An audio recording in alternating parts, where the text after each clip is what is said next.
Fenix Rage is a brutally difficult platformer, but there's a fine line between frustrating and challenging. Despite precise controls, completing one of Fenix's grueling stages never feels like an accomplishment. A minimal story provides context as an evil being destroys Fenix's hometown and flees through a portal. Fenix pursues this mysterious villain to exact justice, taking you through 200 stages across 8 worlds. Green globs of goo, lasers, teleporter beams, and an occasional boss will do everything they can to make your life a living hell. Just one hit kills you, but to help counter the overwhelming odds, Fenix can jump and dash without limit. The controls are precise and fluid, but Fenix's hitbox is larger than it should be, especially when having to dash through tight corridors.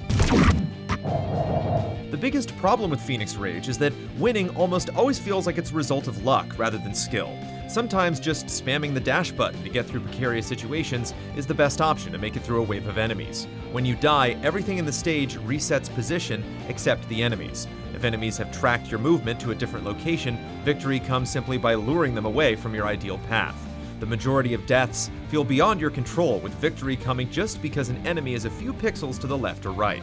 After completing the game with 1,636 deaths, it never seemed as if our skills had truly improved.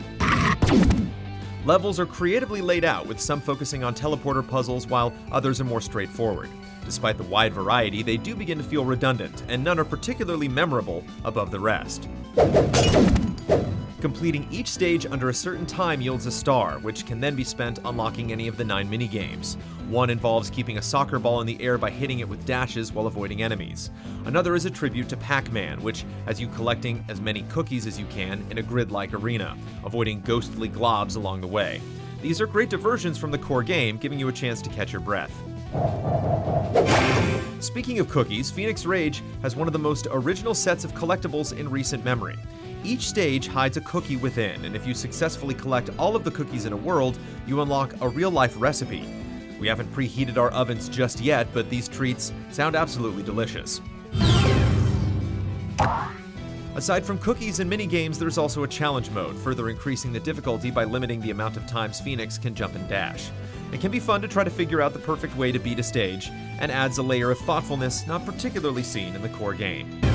The game's soundtrack is a mix of electronic dance beats, which goes perfectly with the vibrant visuals. However, with only one song per world, the looping tracks can get under your skin, only adding to the frustration of your repeated deaths.